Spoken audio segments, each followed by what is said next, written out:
Okay.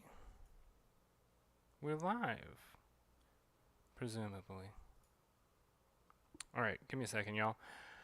Hey, how are y'all doing? Hope your day is going well.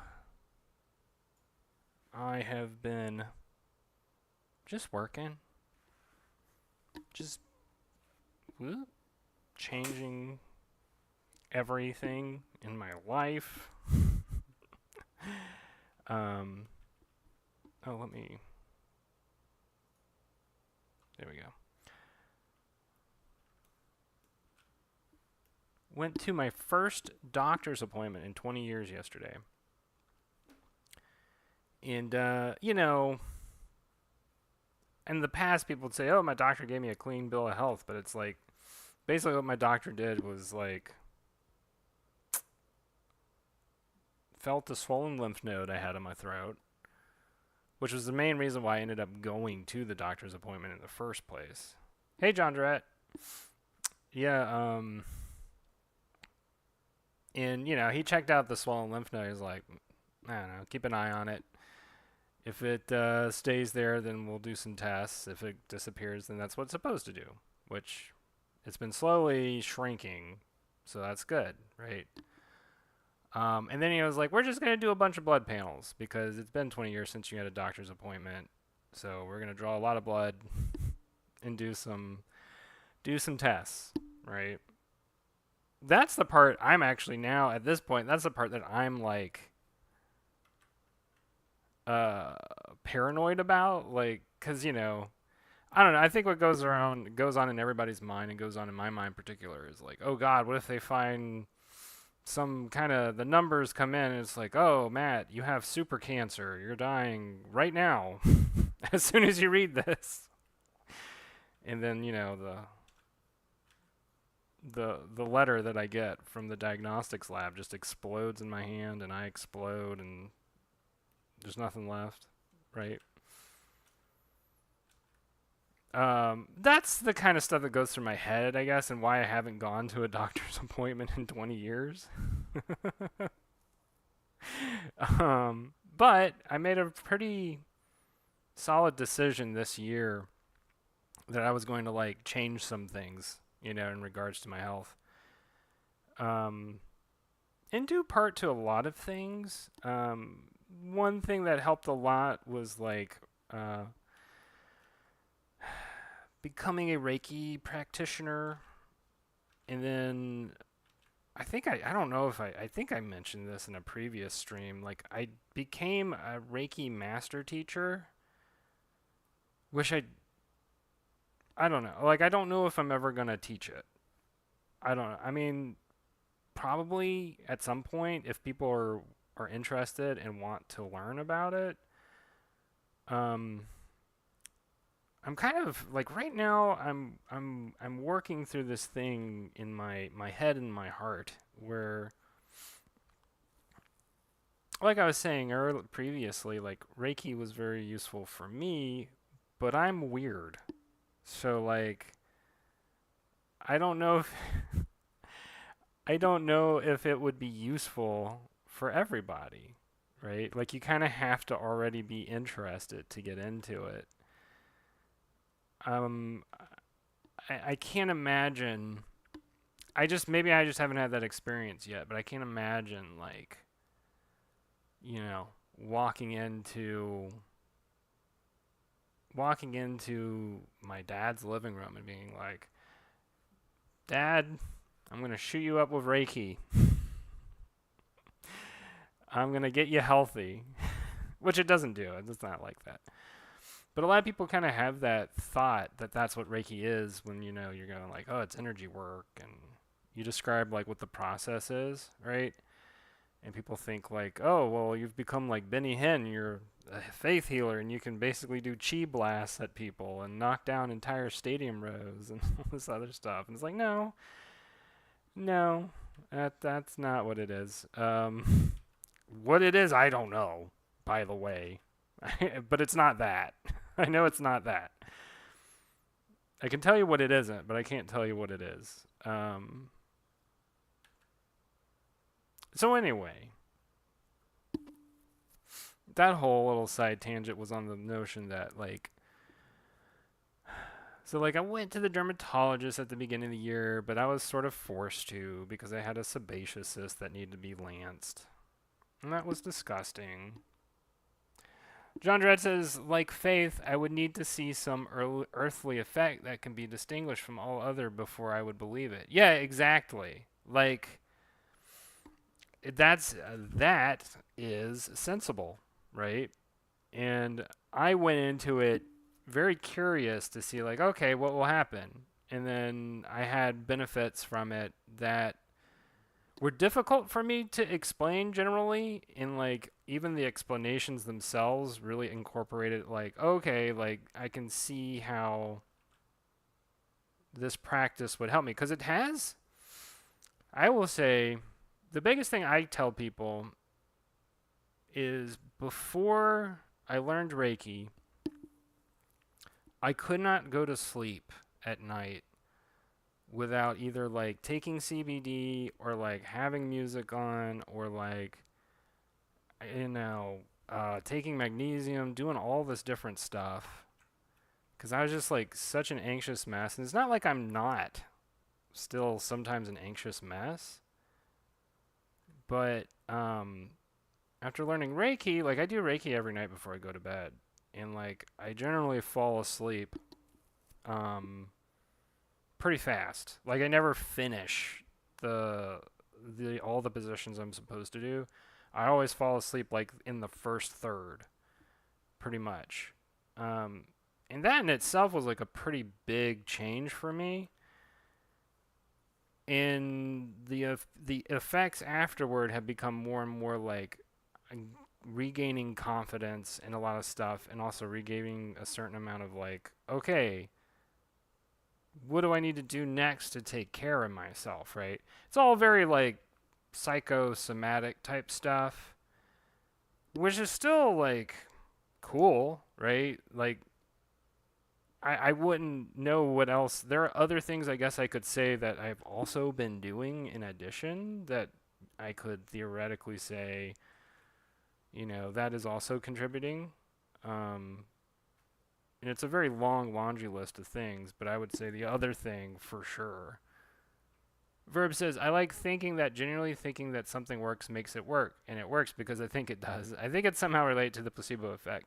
I mean, I guess it's not 100% exactly what the placebo effect is necessarily, but it's pretty close to what it is. Um, it's definitely like, because as far as I understand how it works in clinical trials, right? Generally, from what I understand, they researchers became aware of the placebo effect because, you know, they would have a control group. So like, you know, you'd have your drug and it's like, okay, this drug we have designed to help treat diabetes, let's say. And then, and this is kind of an ironic thing to use for diabetes, but like you have to have, whenever you're doing research, you have to have a control group, which is just like some BS that's not the drug at all, right? So usually when it's drugs, what they usually do is they have like a sugar pill. So you like, you know, okay, you have this diabetes test group. One half is the actual drug that you're developing. And let's say it's called Prozodabol or something. And then the other group is the control group. And that's a group that you know there shouldn't be any kind of impact on them because they're just taking a sugar pill, right? Like, in fact, if anything, they're going to have like a slight, tiny spike in sugar. But what researchers noticed was that um, upon describing what the drug does, and I guess telling them like how it's supposed to work, a lot of like what do you call them, trial patients or whatever, would have the positive benefits as if they had taken a drug that treats diabetes. And I might actually be getting this wrong somewhat.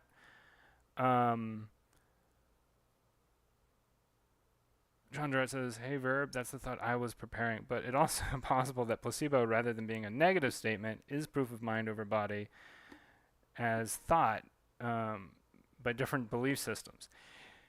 Yeah, like that's yeah, so thanks John. That actually kind of cuts through where I was going in that whole discussion, right? Cuz in my mind I've always thought like okay, if we know that there's a such a thing as a placebo effect and it's like statistically there's strong statistical evidence that it exists and occurs, why wouldn't we just pour our research money and time into studying and developing the placebo like the placebo effect into a more like repeatable thing, right? That's kind of been my thing is like, well, we could just bypass the whole drug thing altogether, right? um I mean, it's a little pie in the sky, obviously. Anyway, I am kind of what Verb is saying in that he's sort of speculating like, well, maybe Reiki's just a placebo effect. 100%, right? Like 100%. That's probably is a very strong possibility that that's what it is, and maybe even intentionally so. Is kind of what I have been thinking lately because it as I read the literature on it and as I sort of like look into the history of it, and especially because it's a lot of its background is facilitated around Zen.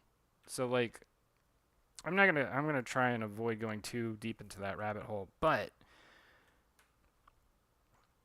Zen has a tendency to be very direct and straightforward in what its intentions are. You know, like I was actually I was watching a movie the other night about Dogen, who was like one of the popularizers of Zen in Japan, and his main contribution to Zen meditation was that he really popularized the notion of Zazen as just being like, look, our whole practice is we just sit and meditate and that's it, right?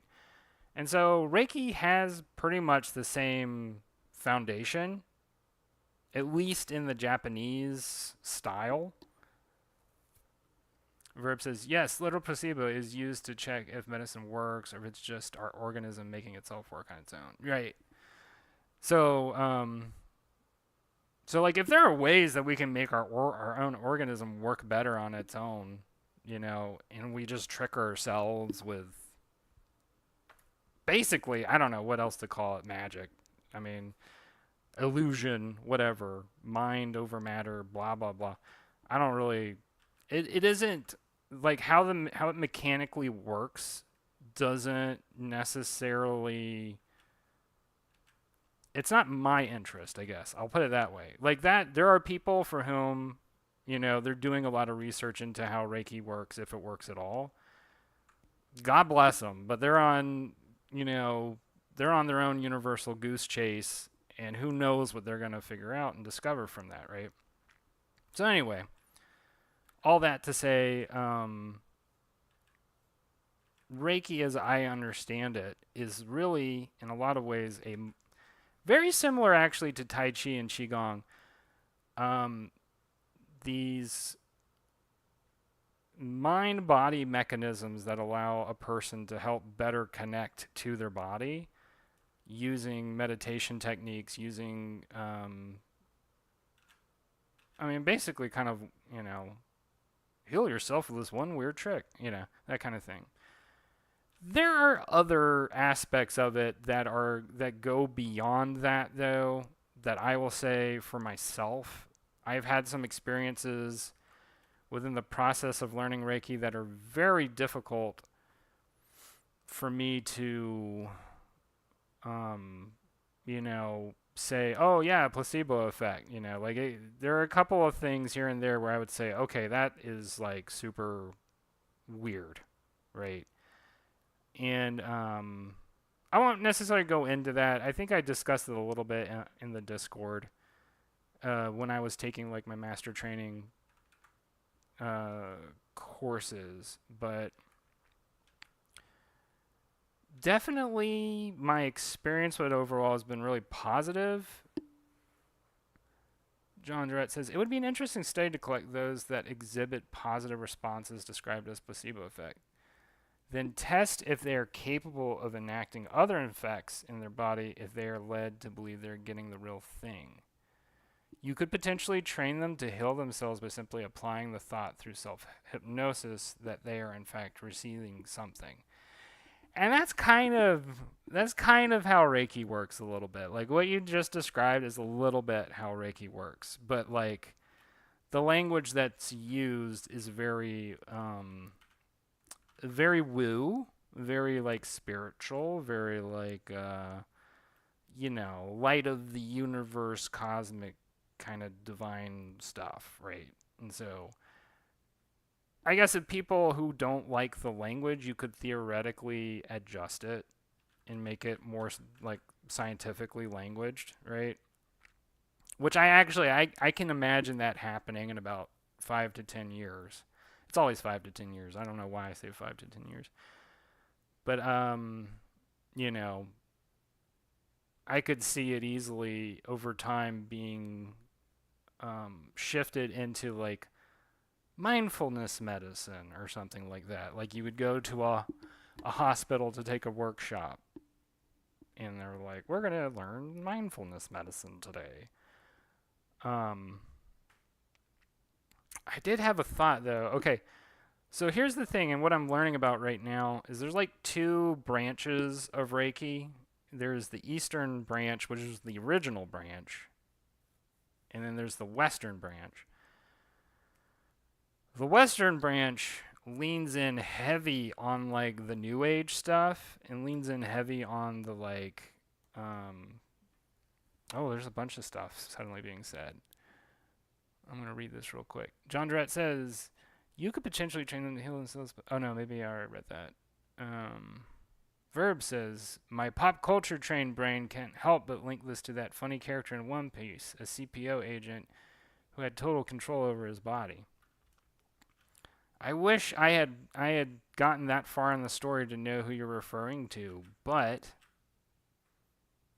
that is cool. And that makes sense to me. That makes sense to me why your pop culture brain would gravitate towards that.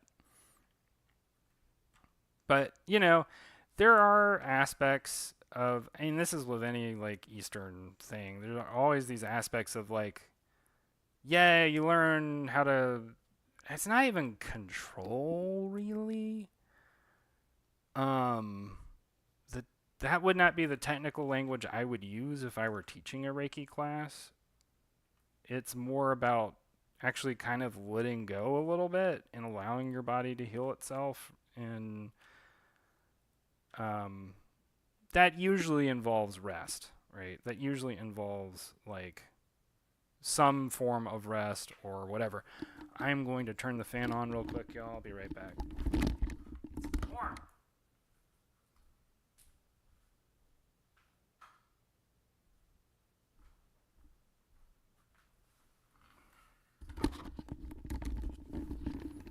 Verb says, it was a funny concept. Most of my research on placebo and all this I did after watching that.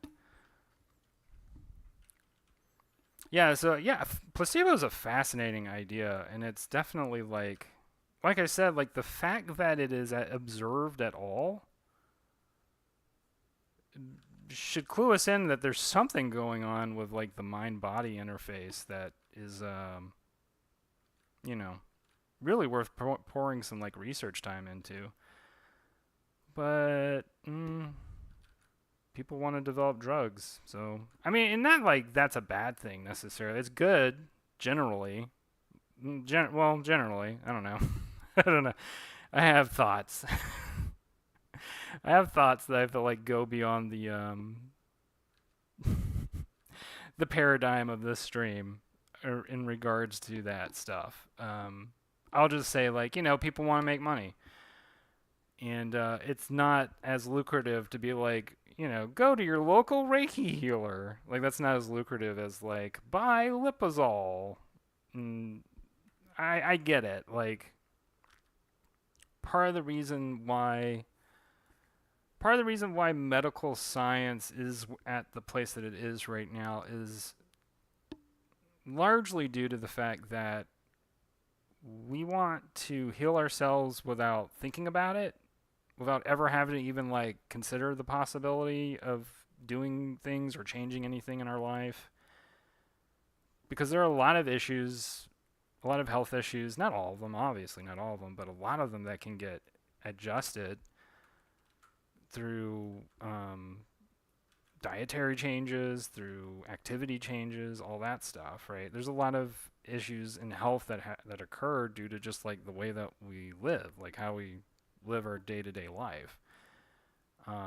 If you're really sedentary and you're sitting in the chair all day, guilty. Um, that can have negative consequences, right? Like sometimes you gotta get out of the house, go for a walk, um, eat a little less pie every once in a while, although I enjoy pie. Um, eat a little less like cheese, things like that. Although that, I don't know. That's a whole other topic when you get into diet stuff. Because I've been getting into the argument between like paleo diet, keto diet, carnivore diet, and I'm just like, okay, can we like find a diet where I don't have to just, completely upend my entire life? Like, okay, now I just have to find a steady stream of beef cows to murder day in and day out to stay alive. Not that I don't have an issue with eating beef. I just like I can't eat it all the time. It's like kind of heavy. Like that's what's always weirded me out about carnivore diets is like you everybody's just like you just eat beef. Like you just eat steak literally every day and then you'll be healthy. And I'm like my digestive tract would help would like my digestive tract would be very unhappy. I'll put it that way. Um but people swear by it. So anyway, I already pretty much eat something pretty close to the paleo diet, but like I like cheese and milk and stuff. So I technically am doing it wrong. I'm probably the closest diet I eat to is like a keto diet. John Durrett says cheese is approved as both protein and fats for carnivore diet. Oh, that's good to know. So it's just paleo diet that's being belligerent. Verb says change may help, but you need not only to be willing to make such a change, but also be able to, which leads either back to health issues, be it physical or psychological or financial issues. Yeah, and it's funny. It's a funny thing that you mentioned that too, because a lot of health issues can like go back and forth between psychological and bodily, right? Like there are bodily issues that can lead to psychological issues, and there are psychological issues that can lead to body issues. And that becomes a weird situation for a lot of, I think a lot of people kind of struggle with that because sometimes they mix one up with the other, or like they don't really know exactly where they are at in their health. And so a lot of people just give up, right? And they just go, oh, well, I'll just be unhealthy for the rest of my life, right? And I have done that for sure. I have done that numerous times where I'm just like, give up. But lately, I've become really acutely aware of how impacted my moods are by like what I'm eating. Because I don't know, y'all. I don't know how closely y'all follow my weird internal sagas, but like about let's see, last year I had started doing sugar fasting, which was like I'm not eating any more like processed sugar. Like I would still eat fruit, but that cut out a lot of stuff. Like I wasn't really eating bread. I wasn't really eating a lot of things because there are a lot of things that contain refined sugar. I lost a bunch of weight, and I noticed over time that my mood really got enhanced. Well, I did that until Christmas. And then Christmas happened, and then I ate a bunch of sugar. And like I was fine like December, January, February, and then around March and April, because like during that transition after Christmas, once I started like eating all the beautiful, wonderful, delicious treats that my family had prepared, I got back into that sugar addiction cycle, right? And so that carried on into the rest of the year because I was like, oh, I can eat a little ice cream here and there. And then that became like, oh, I can eat ice cream every week. And that became like, oh, I can eat ice cream every other day. And then, so the cycle goes. And then I noticed around March, mid March, like I had gone through a pretty intense emotional slump. And so it became very apparent to me like, okay, eating lots of sugar has a negative impact on my mood and a negative impact also on my motivation too. Um, because I was like zooming and booming right up until I would say end of February. And then like I noticed that something had switched, but it didn't make any sense to me. And so I'm pretty sure, I'm not 100% confident, but let's say 75 to 80% confidence that, it was my sugar intake that had started to negatively impact my mood.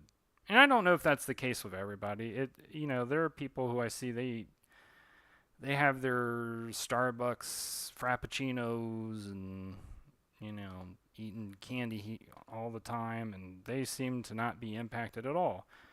And then I guess there are other people like me where it's like, and you know what it is?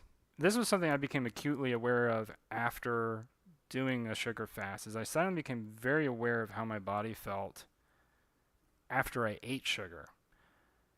And I became very acutely aware of like the sugar rush, because it's a caffeine like response the body goes through, but it's more insane than caffeine. Like it's very I don't know how else to say. It's almost kind of psychotic, where it's just like suddenly um, attention gets like spread out everywhere, and it's not jittery like caffeine. It's just like, I don't know how to properly describe it. Like I wonder how much stuff like attention deficit issues are caused by like too much sugar. I guess this channel has now turned into a health and science channel, science quote unquote. Um, I'm sorry, y'all stepped into a completely different channel today. Anyway, all that is to say, um, that's been kind of like the slow journey that brought me into finally going back to the doctor and getting blood work done and all that stuff. And right now, I'm really on this big kick of like, I want to optimize my health, and I'm not like, I want to get ripped and get 6-pack abs and all that stuff. I'm not necessarily. I guess that's not, in my mind, that's not how I idealize optimizable health. Verb says, I can't relate. I never had caffeine. If you can avoid caffeine, I recommend it. I personally, I don't know. I have a weird relationship with caffeine. I like love hate it, because every once in a while I'll drink like a matcha tea or coffee, and it's fun. It's fun, but it's also I would, as somebody who has gone under a lot of different altered states through a lot of different substances, I would say it is an altered state. John Durrett asked, "You've never had coffee or even tea or chocolate?" Yeah, chocolate contains caffeine. Um, but anyway, yeah, I would say it is definitely an altered state, but it's one of those. It's an altering state substance that is like acceptable in Western society because it helps with productivity, basically. Because people who take caffeine don't feel tired. That's like the big benefit, right? Yeah, and chocolate doesn't have like it doesn't have as much caffeine as a cup of coffee, but it does have caffeine. Like it is a stimulant. Um, I'm actually not even sure that's the correct term to use. Verb says, I know tea does, but it's very little amounts in the kinds of tea I drink, and I don't drink them often. Yeah, so I mean, unless you're eating like 2 to 3 whole bars of chocolate all at once, you're probably not going to like have an intense caffeine response. Um, like it's minimal compared to coffee. Excuse me. Need a sip of water. A sip of water. But like it's important. Or no, it's not important. I don't know. Like what I was gonna say is caffeine is super important to a lot of people, and I understand why, right? It helps them wake up in the morning. It helps them like keep going during the day, so they don't have like slumps in energy, right? This is Verb. You're a young buck, so like you haven't yet entered the age. I don't know what age it'll be for you, but there's an age for everybody at some point where suddenly the idea of caffeine becomes very enticing, right? Because just and maybe you won't have this. It just depends on sort of like I don't know certain choices you make in your life or whatever. I don't know. It's different for everybody. And it's not like it's a bad thing if you have to use caffeine. It just doesn't like whatever works works, right? Part of the reason why I don't generally use caffeine is because it just had a lot of negative impacts on my health. And the negative impacts on my health were great enough that I was like, it's not worth it to me. Which is why I only drink caffeine sparingly, and it's usually when I want to write and I'm just in a place where it's like I need like crazy ideas. I need like crazy ideas, so that's when I drink caffeine.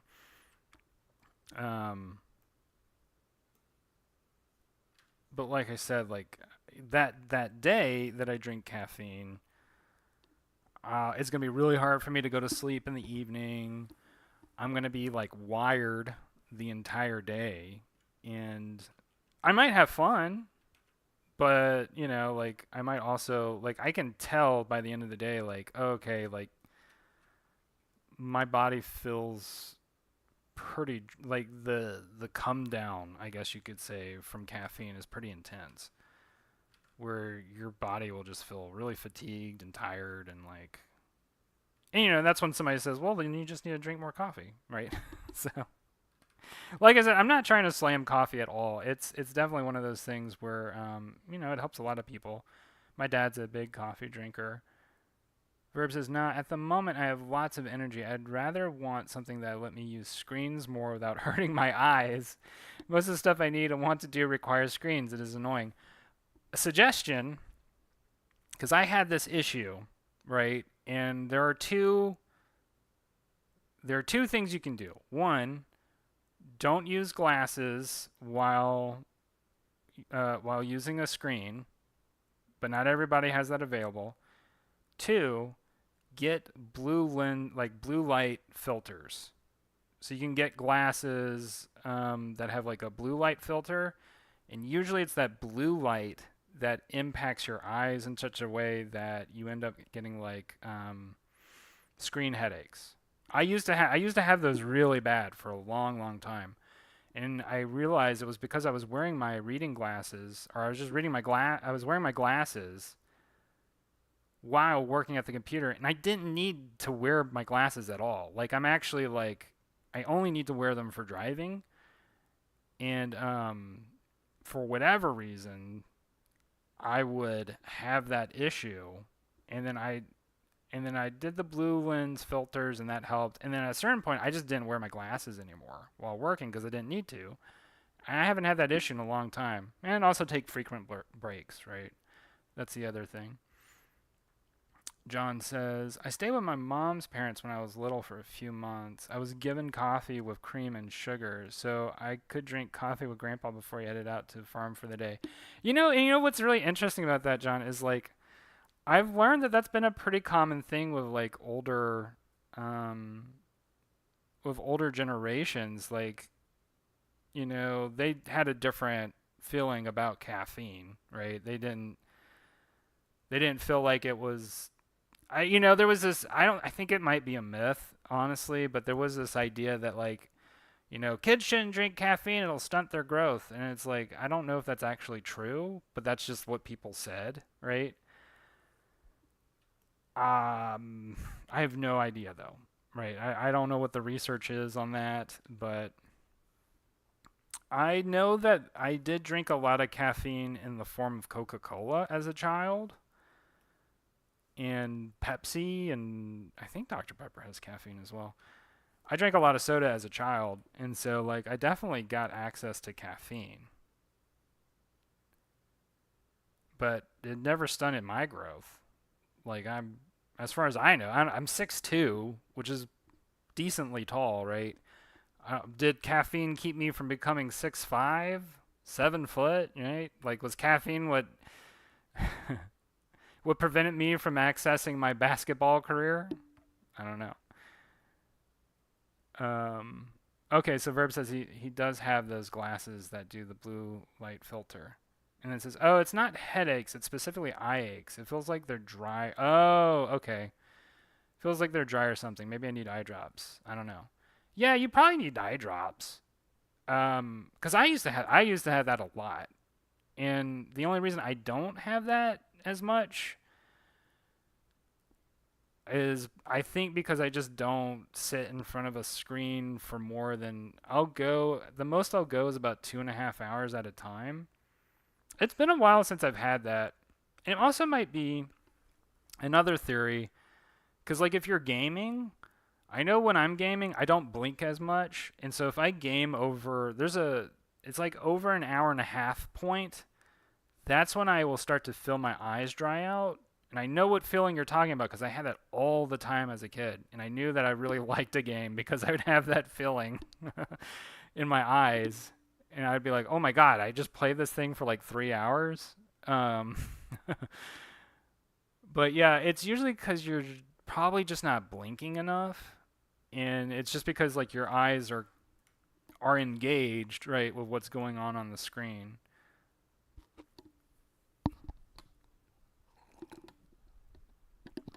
John says smoking was said to stunt growth. Not sure about caffeine. Yeah, I'm just kind of repeating things I remember hearing people say when I was a kid. Um, yeah, I would imagine smoking wasn't like the greatest thing to do for a child, but um, apparently back in the ye old days, like in the late 1800s, early 1900s, a lot of kids smoked apparently because my grandfather on my mom's side, he smoked when he was a kid. Verb says I blink very little all the time because I need to. I used to be a stare off champion, force of habit. Well, that is that's that's good though. I guess that's the drawbacks of becoming a stare off champion. It's a fine price you have to pay.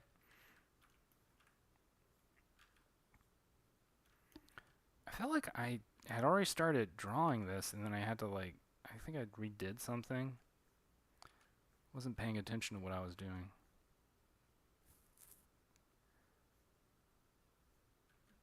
But yeah, I mean, oh, I got into a whole YouTube rabbit hole about tobacco recently, just because I wanted to learn a little bit of like, okay, what are the like indigenous uses for it and all that stuff. But that gets into a very odd territory because, how should I put this?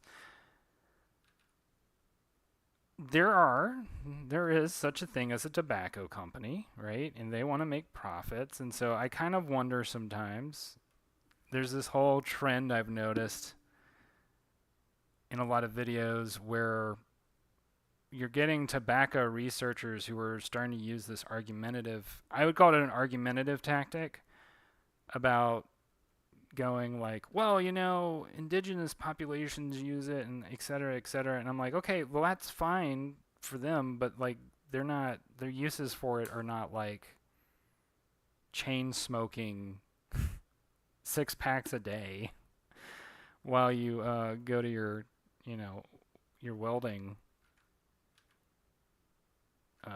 whatever, your welding job, right?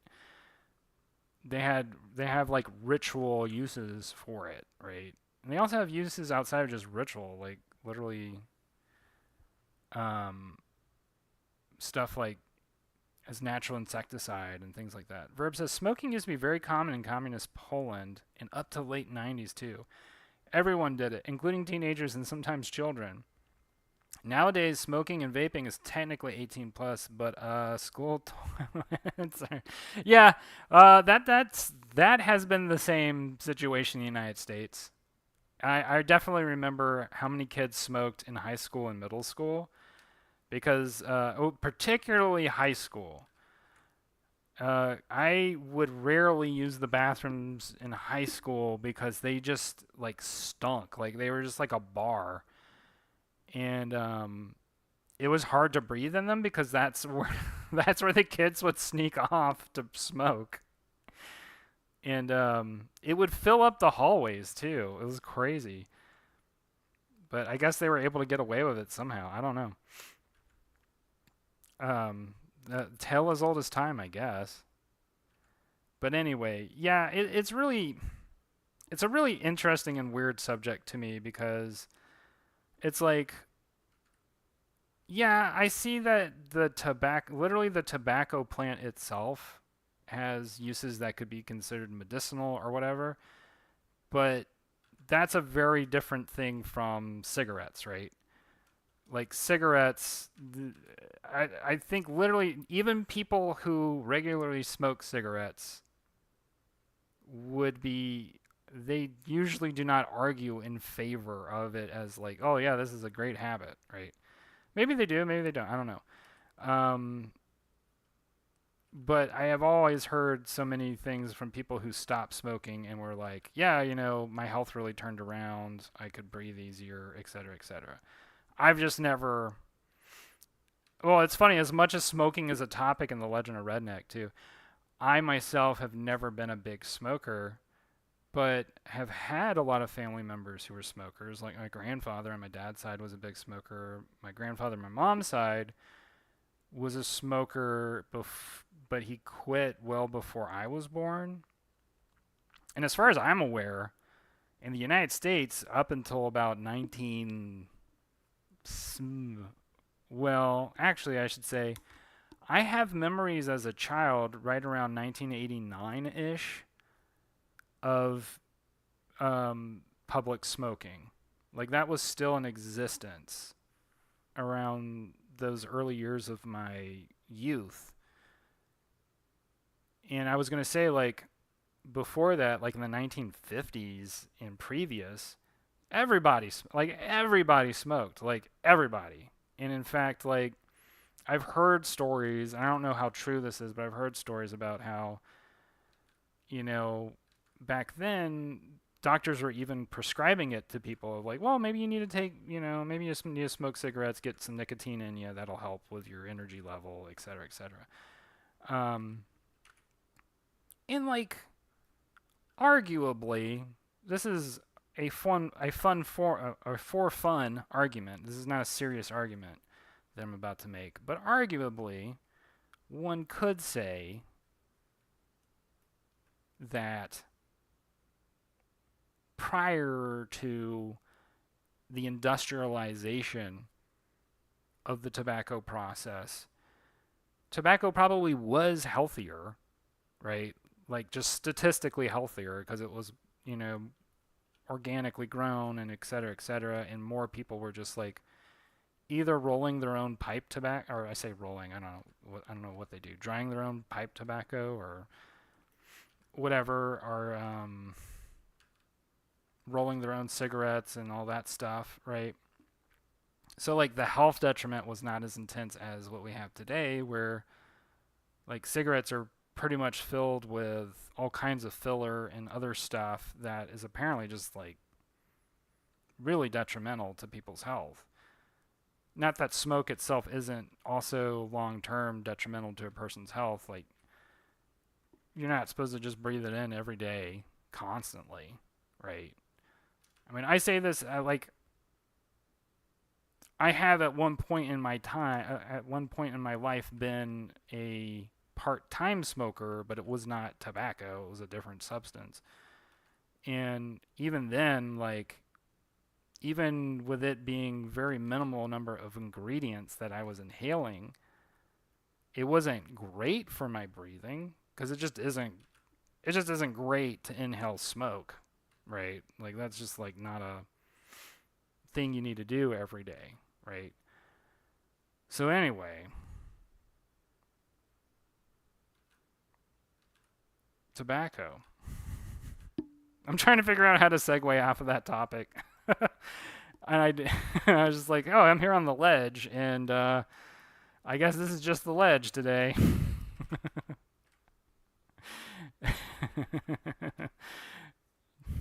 um, so anyway, one of many YouTube rabbit holes. The one that I've been way more into and like spent an insane amount of time on has been like dietary stuff and trying to figure out like how intensely do I want to do this whole like, you know,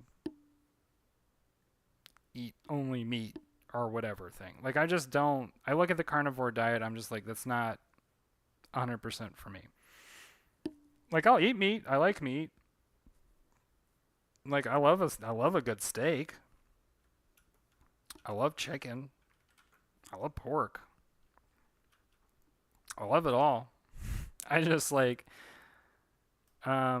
maybe this is just a thing with me getting older, like I just don't eat as much meat as I used to, and I think that the way that I think about consuming meat has changed a little bit more where I feel more conscientious of the fact that I'm eating something that has that was a living creature. Not that plants aren't also that, right? But like um just thinking more like, okay, there's only so many animals that I want to eat each day, and so I'll eat chicken, I'll eat some eggs, I'll eat some yogurt, and then like that's it, right?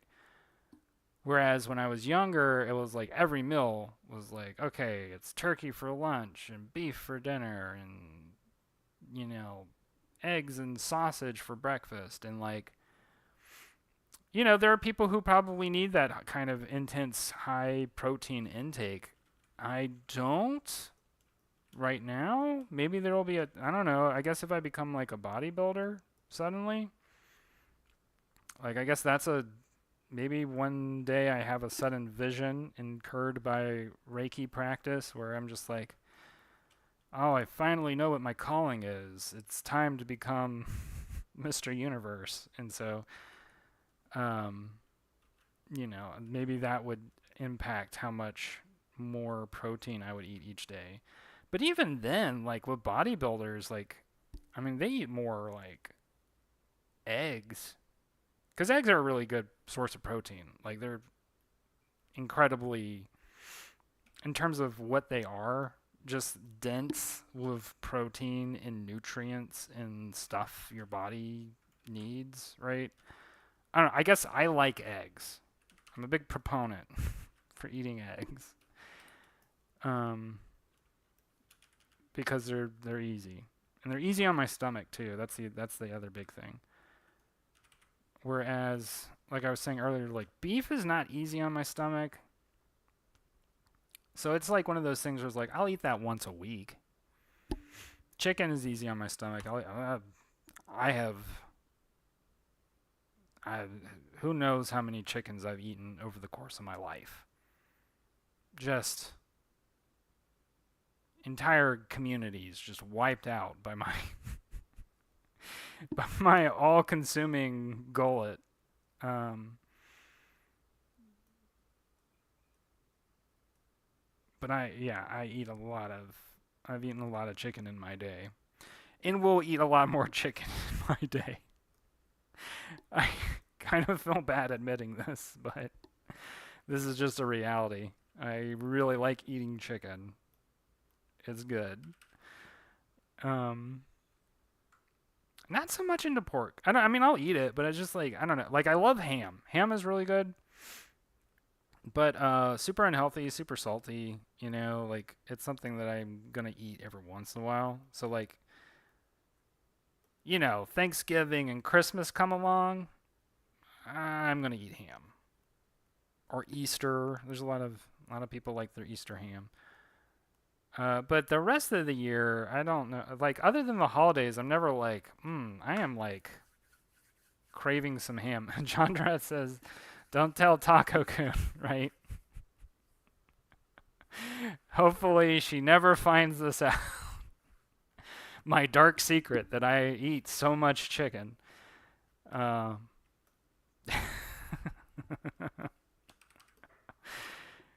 uh, Taco Kun is a very big fan of chickens. For those who are not, those are the editor's notes for this. Anyway, but yeah, ham's fine. I just don't like. There's other creatures. Duck. I don't really eat a whole lot of duck. Elk or deer. I've eaten some deer. A lot of people say it's gamey. I've never really felt that way when I eat deer. But in Louisiana, a lot of people like deer sausage, which is like, probably the most palatable way to eat deer. I'm trying to think, what other creatures have I eaten? I've eaten alligator. It's pretty good, but it is one of those things where like it just tastes like chicken. Um, I've eaten frog. Also, just tastes like chicken, which I mean makes sense, right? Because I think Verb actually commented on this in the Discord previously that I mean birds and reptiles are basically ostensibly the same creature, right? Except birds have feathers and are more sociable and can fly. That's a pretty big one. The flying thing is a pretty big one. And other than that, I mean, they're basically the same animal. And you can really tell when you eat them. Like, alligator and chicken, pretty similar. There's a slight difference, but pretty similar.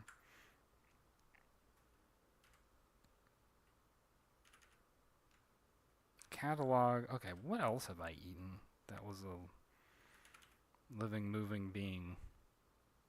I think that's it. Oh no, I've eaten snail.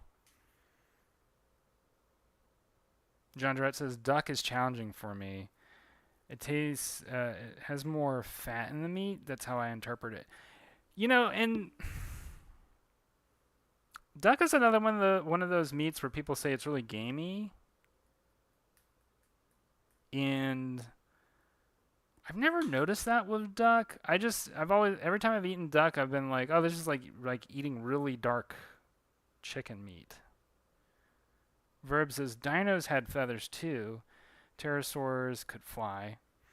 Yeah, and I've heard that this is the case. And I'm sure.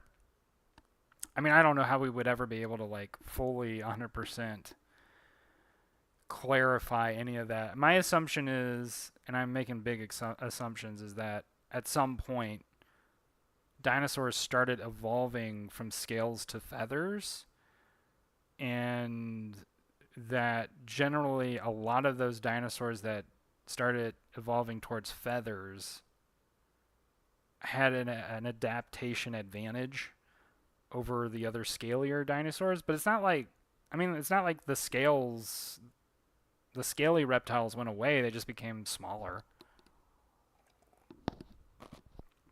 But literally every animal became smaller over time. I guess other than like blue whales. For some reason, for some reason the whales got bigger and everybody else got smaller. I don't know what happened there. Was there like a treaty or something? I don't know. But I will speculate a little bit on this and say like there is within the geological timetable apparently there is some evidence that Verb says I was gone for a few minutes. I had no idea what's going on. But it seems my old dino obsessions are useful now. Well, because I was going to say, like, I think, and this could be old, like, I could be talking from really old, some old popular science article I read a long time ago. But somewhere in the genealogical time, or not genealogical, geological timetable, there's a period of time on the Earth where the atmosphere was just super dense with both oxygen and carbon dioxide and a bunch of other just gases, and like more dense than the atmosphere is today. And during that time when the atmosphere was more dense, it was also like on average across the entire globe warmer, and all these factors led to for whatever reason more of the creatures being larger. So like it would be harder for you to have like a Brachiosaurus or a T-Rex in modern day because we just don't have the atmosphere to support a life form that size. Verb says, whales are in the water. They can be bigger and heavier with less repercussions. Same goes for dolphins and other sea mammals. They are bigger than your average mammal. Well, except for, I don't know about dolphins, but I definitely get your point, particularly with whales. But like, you know, like seals or walruses are pretty big. Dolphins are about human size. They might be slightly bigger, but I think they're about human size. I mean, if I could be any other animal right now, I'd probably be a dolphin. Like even right now, I'd probably be a dolphin. Even with all the like, you know, speedboats and stuff, I think dolphin would be pretty nice. It seems like a nice gig. That's all I'm saying. It seems like they have fun.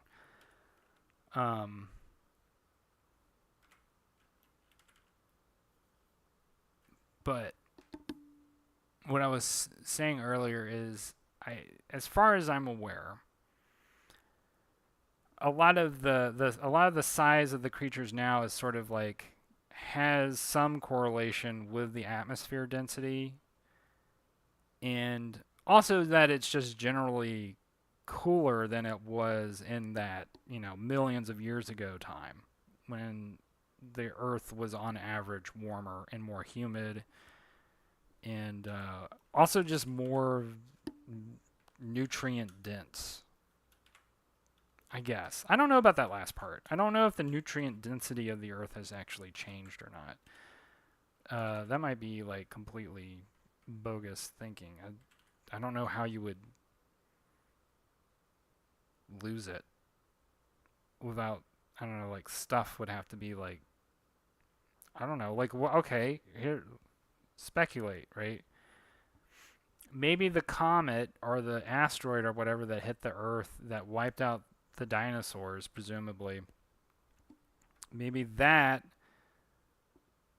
blew so much nutrient and mineral material out into space that we just literally can't get it back. And that was what contributed it to the general downsizing of life on Earth. Because it's like, oh, there's just now the resources that all the life forms have to compete with have been drastically reduced. and so everything just immediately adapted as soon as it could. Or it was just like that was the life form size that survived the blast. I don't know. I'm not I'm not a paleontologist. I just read things and watch YouTube videos and speculate based off of that. But that would be where I would go as like the two sort of main speculations. Verb says that's strange though. I can understand more oxygen allowing bigger bodies, but bigger bodies means smaller surface mass ratio. So heat should be worse for them.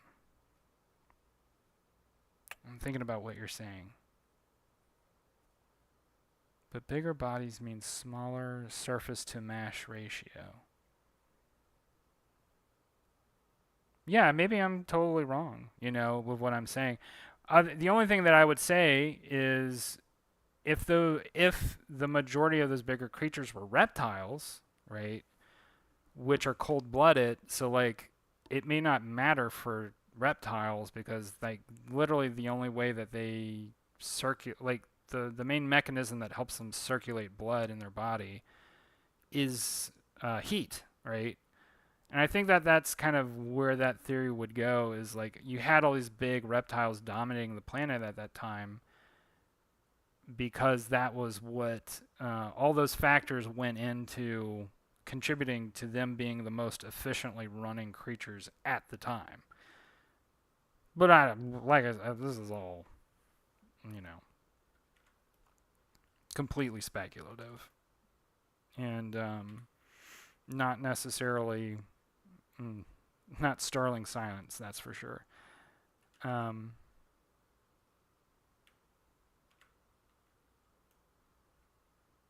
That's just been a thought. That's been my general thought on like how that might have worked, just based on what the current scientific body of knowledge is.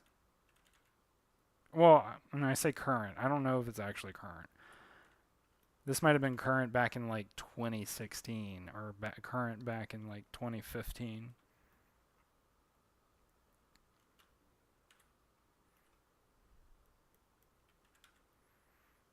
Sometimes I will regurgitate things I read like, when I was 12. Like I don't have a memory. I don't have a good memory of like when I came across a certain piece of information, and so I'll repeat it for forever. And then later on, realize like, oh wait, this was a piece of information from like when I was a child. And I remembered the piece of information really well, but I never followed through of like, okay, how did that information update over time as I got older? Which, is not necessarily, a lot of people do that. Everybody does that to some extent or another.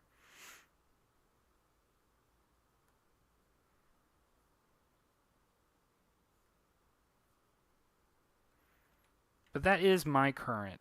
That's my personal leading theory, and until I find one that is actually makes way more sense,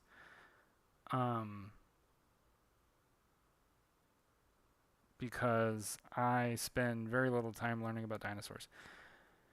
John says, I'm sure there is a sweet spot on surface to skin area to mass ratio related to heat exchange in local/seasonal environment.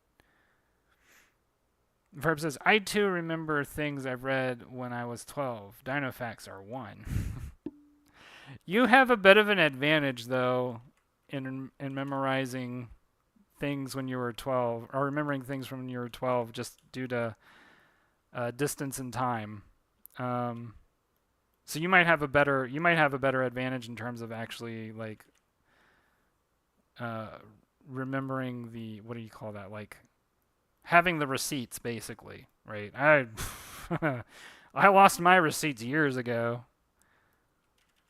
They were all burned in a dumpster fire somewhere.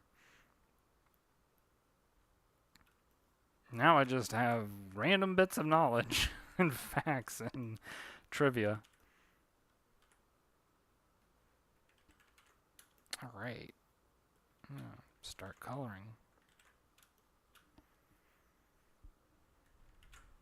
But not before, well, I back up this page real quick. Where is it? Oh, there it is.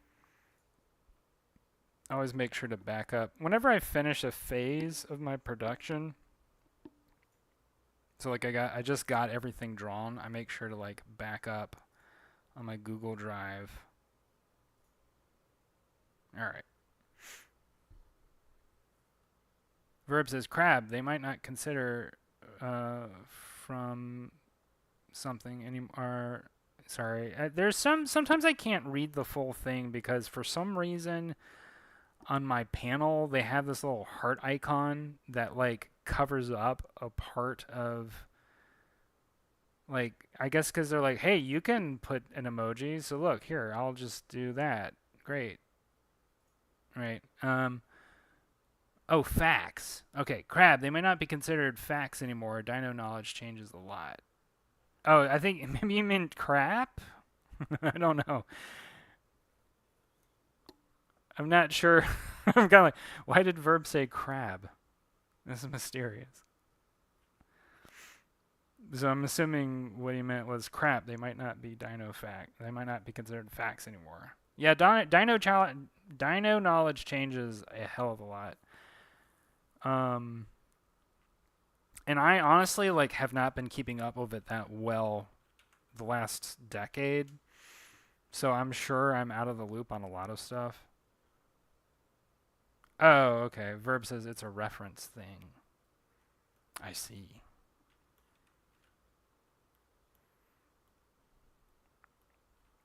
I really haven't like there's a lot of scientific study stuff I haven't kept up with in the same to the same extent. Like I used to be pretty hardcore into cosmology when I was younger.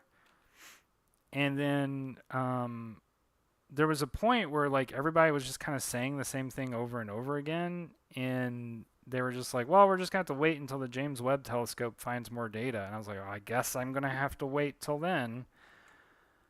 And we are at that point because the James Webb telescope has been doing its business and finding stuff, but it's been I need to like get back into the loop on that because there have been some interesting finds in cosmology in regards to like I don't know, apparently the age of the universe is now kind of up for argument a little bit. There's a couple of things where it's just like, oh, we keep finding these galaxies that are like older than the universe, so that's not right, you know, things like that.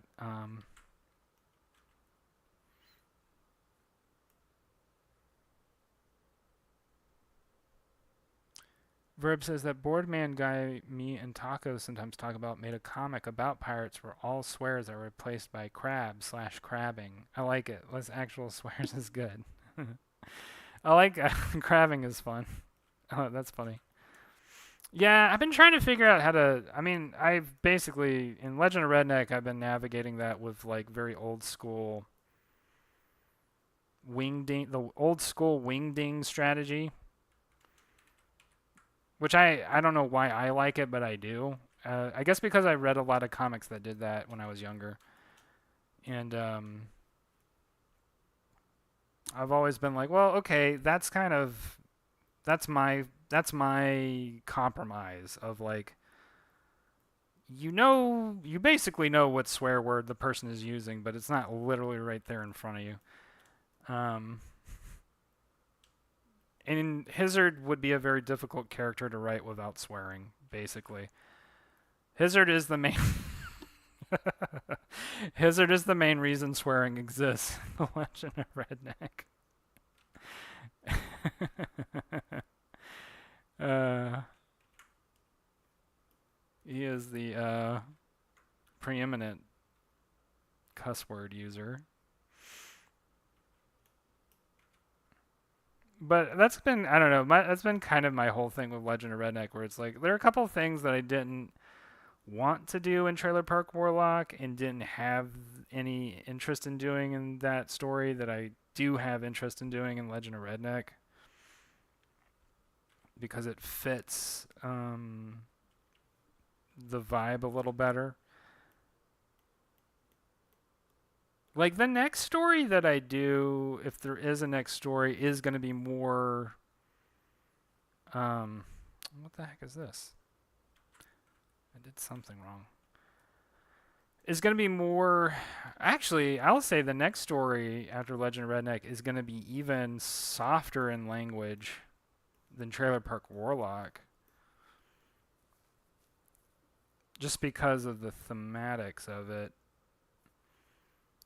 Mega Geo Brothers is a story that I have on hiatus right now on my Patreon.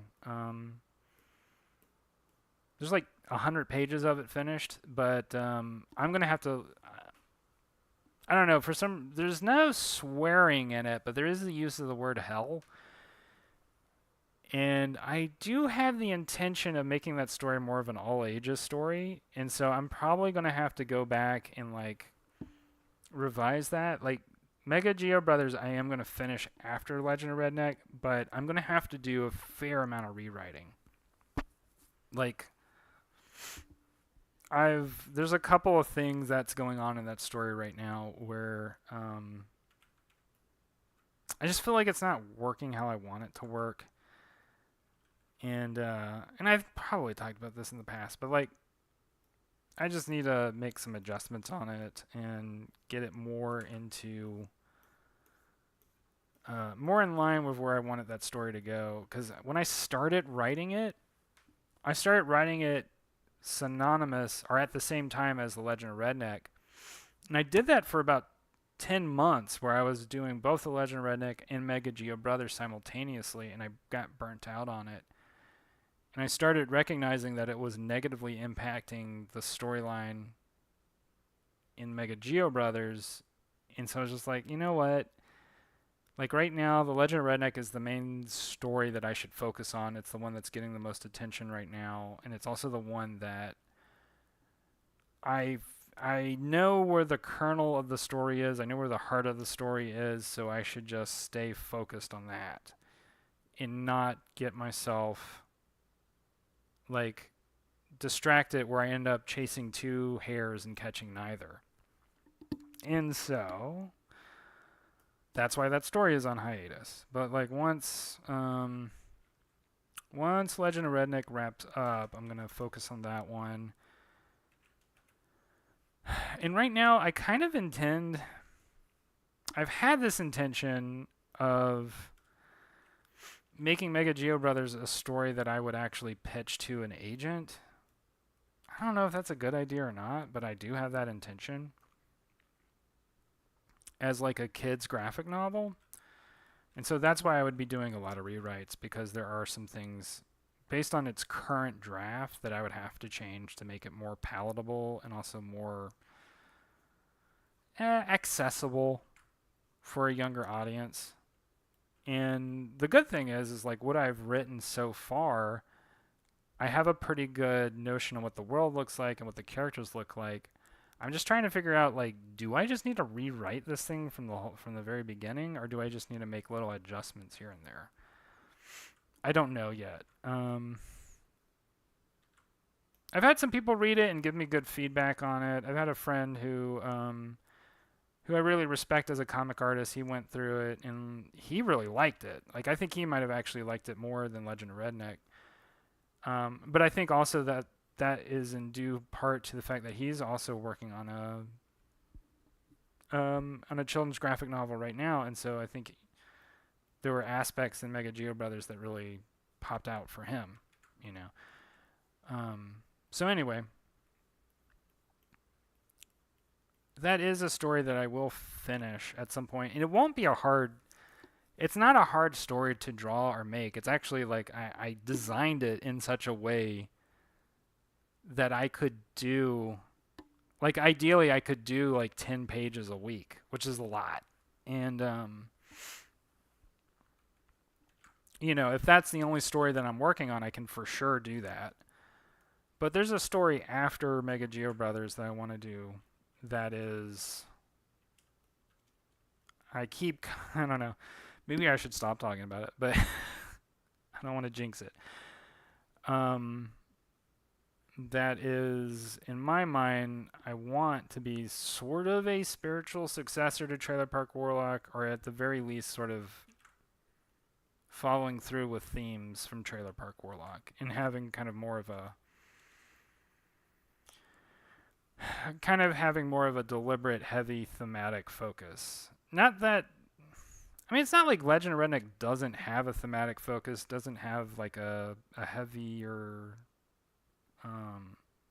theme in it. It's just like I did write Legend of Redneck to be a lighter story in terms of like there's never gonna be a moment in this story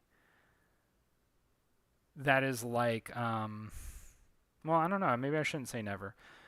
That isn't like the ending of Trailer Park Warlock. Like I don't think I'm gonna do anything like that again. And in fact, I'm pretty sure the ending for Legend of Redneck is gonna be very like something. I don't know.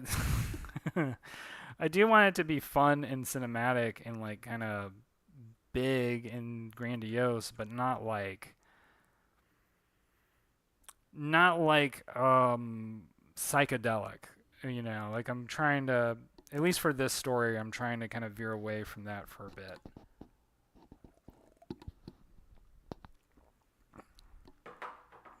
But for the title that I intend as a spiritual successor to Trailer Park Warlock, I do want that to be more on the psychedelic side, more on the surreal side, and more on. It will definitely incorporate a lot of my experiences with Reiki, that's for sure. It'll definitely incorporate a lot of my experiences with like Qigong and Tai Chi and like all the um, metaphysical development or whatever you want to call it that I've been doing over the last couple of years. But I've been spending a pretty like I don't even at this point I have like 2 to 3 characters who are figured out in that story. And only one character I know with certainty. And maybe, possibly, Loretta will be one of the characters in that story. I don't know yet. I'm kind of. Right now, I say this because at the beginning of writing Legend of Redneck, I had in my mind that Loretta was going to be this character who would carry over into the next big story that I would do. And that was when the idea was called Woo House, and it was about it was going to be about like 3 weirdos who are roommates together in Taos, New Mexico. Well, those ideas are changing pretty fast because like I've been getting a lot of those ideas that I've had about like having a roommate type storyline. I've been getting those out in Legend of Redneck, and so I'm getting to this point where like, well, maybe I don't need to do that. Like maybe that's not a that's not a storyline that I need to focus on. So Loretta might not be there, right? Like I don't know. I haven't. I'm just kind of letting Legend of Redneck sort of dictate that for right now. Because I'm not even sure if there's going to be, any kind of continuum in universe or timeline or anything like that. I just know thematically what I want the story to be about. And I want it to center around sort of. So I'll put it like this: like, Trailer Park Warlock was centered on a magician. The Legend of Redneck is centered on a warrior. So the next story I want to do, I want to be centered around a healer. And so that is going to be the general premise, the general thematic premise of that story. What that's going to look like right now, I really don't yet know. Not fully. I have some ideas. I have some general vibes kind of in the back of my mind. But I don't have like a I don't have much else other than that. And it might it could honestly like it could be another 2 years before I even start work on it. But it is getting worked on. It is percolating in the back of my mind. I don't know how long that'll be. I have no clue.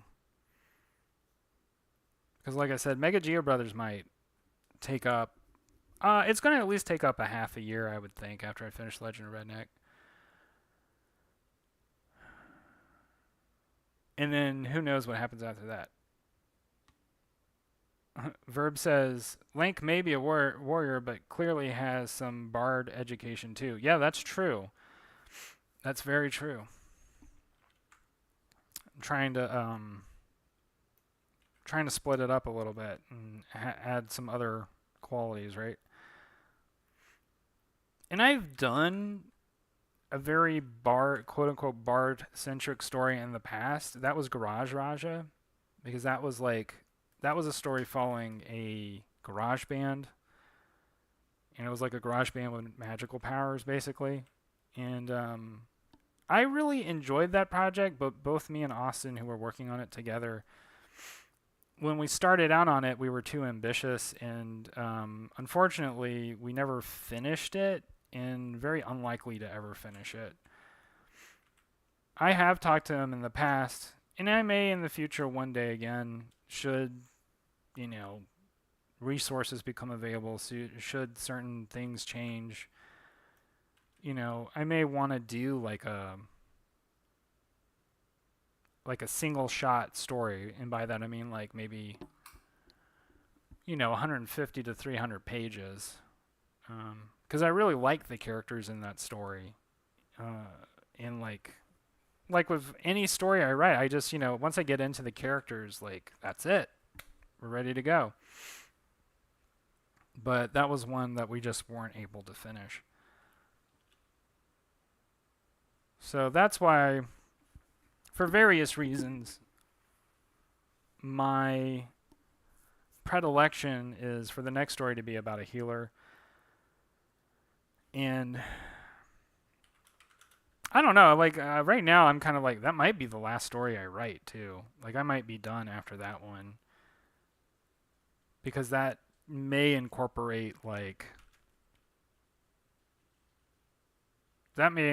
everything that I have to say.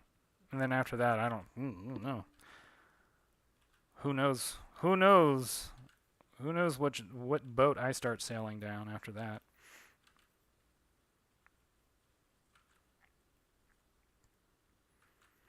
But that's still a long way into the distance, because I think right now Trailer Park Warlock has at least another year and a half before I'm finished with it.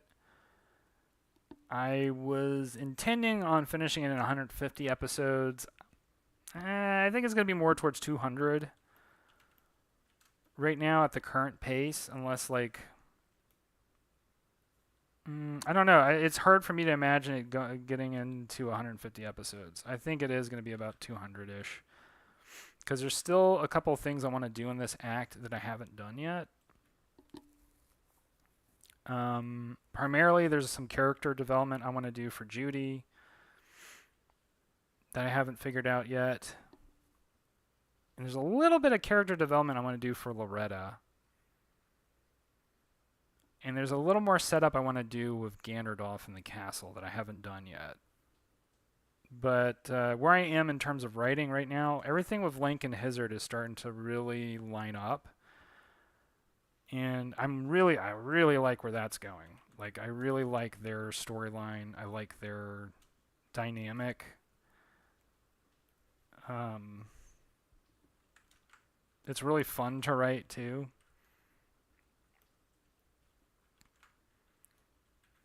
And like this episode that I'm working on right now, I think is gonna finish up everything that I wanted to do with Peepaw in the story. I don't know. I might do a little bit more with him, but I did want to do a little bit more with Peepaw just to like build him out as a character because he is important to Link as a character.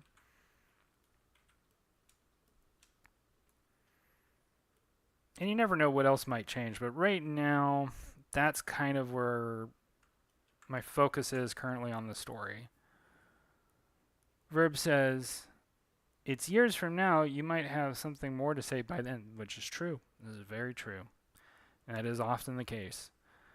And honestly, too, at a certain point, like, okay, I'll put it like this. It's good to have a lot of different premises for storylines in the back of your mind if you're a writer or an author or whatever.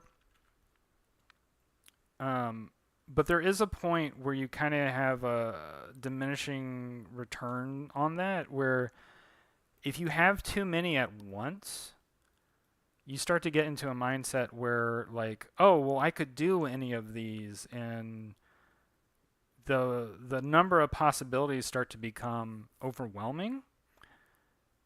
And when that happens, that is often what leads some people to burnout or into getting into scenarios where they never really start on a project because they don't know what project to start on. And so I have been more deliberate when I think of other stories I want to write lately, where I've even gone so far as being like, I just like if I have a story idea, I'm just like, you know what, I'm going to just, if I can incorporate that into Legend of Redneck, I'll do that. But otherwise, that really goes onto the back burner somewhere, and like maybe that's an idea that'll get incorporated into a gag for something else later on or whatever.